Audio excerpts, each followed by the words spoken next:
தினமும் சிவலிங்கத்தின் மீது சூரிய ஒளிப்படும் அதிசய நிகழ்வு. ருத்ராட்ச அர்ச்சனை நடைபெறும் சிவன் கோயில்.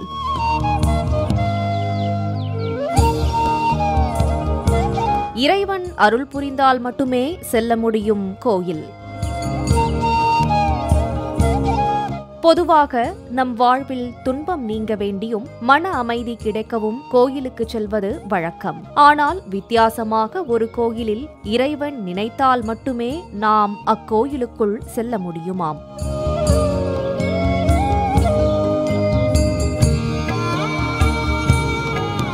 பொதுவாகவே மீண்டும் பிறவாத நிலையை அடைதல் என்பதே உயிர்களின் குறிக்கோள் என்பார்கள் பெரியோர்கள். அத்தகைய பேரின்ப நிலையை அருளும் தலமாகவும் விளங்கும் ஒரு சிறப்பு கோயில் பற்றிதான் இன்றைய அறிந்த தலங்கள் அறியாத தகவல்கள் நிகழ்ச்சியில் தெரிந்து கொள்ள போகிறோம். தேபெருமாநல்லூரில் அமைந்துள்ளது ஸ்ரீ விஸ்வநாத சுவாமி திருக்கோயில், தஞ்சாவூர்.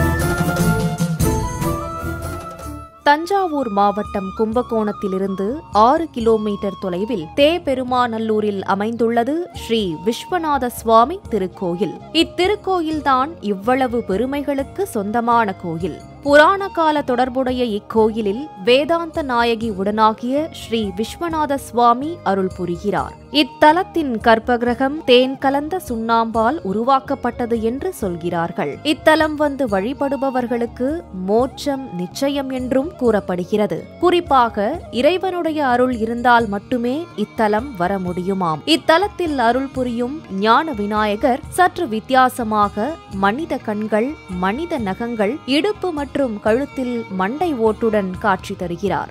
மேலும் இங்கு ஞான விநாயகருக்கு முன்பு 5 தலை நாகத்தின் சிலையில் இருந்து தீர்த்தம் வருவதையும் காண முடிகிறது. புனிதம் நிறைந்த இத்தீர்த்தத்தில் நீராடினால் 21 தலைமுறை பித்ருசாபம் நீங்கும் என்கிறார்கள். இங்கு தனி சன்னதியில் ஸ்ரீ வேதாந்த நாயகி அம்பாள் வேறெங்கும் காண கிடைக்காதவாறு தன் வலது காலை முன்னோக்கி எடுத்து வைத்து வருவது போலவும் அம்பாளின் உதடுகள் பேசுவது போலவும் அமைந்துள்ளது பக்தர்களை மெய்சிலிர்க்க வைக்கிறது.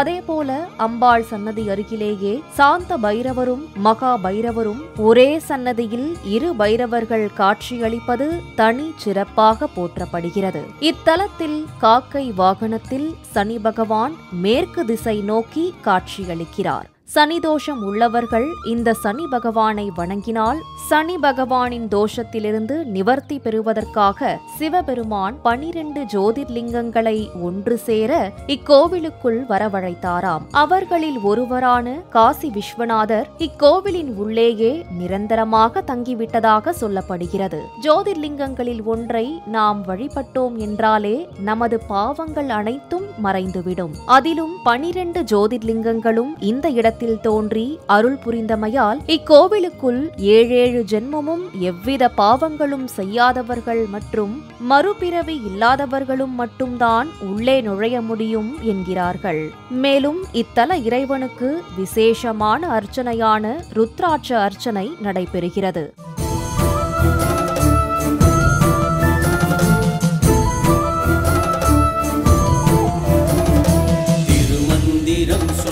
சிவமந்திரம் பஞ்சாட்சரம் என்னும் சிவமந்திரம், திருமந்திரம் சொல்லும் சிவமந்திரம் பஞ்சாட்சரம் என்னும் சிவமந்திரம், சனகாதி குருமுனி பதஞ்சலி நந்தியின் வியாக்கிர மாதரின் குருமந்திரம்.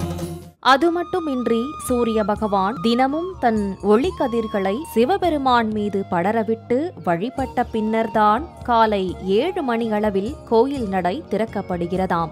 நேயர்களே, தஞ்சை மாவட்டம் தேப்பெருமாநல்லூரில் அமைந்துள்ள ஸ்ரீ விஸ்வநாத சுவாமி திருக்கோயிலின் சிறப்பு பற்றியும் இத்தலம் வந்து வழிபட்டால் என்ன பலன் கிடைக்கும் என்றும் தெரிந்து கொண்டோம். நாமும் தஞ்சை தேப்பெருமாநல்லூர் ஸ்ரீ விஸ்வநாத சுவாமியை பக்தியுடன் வணங்குவோம்.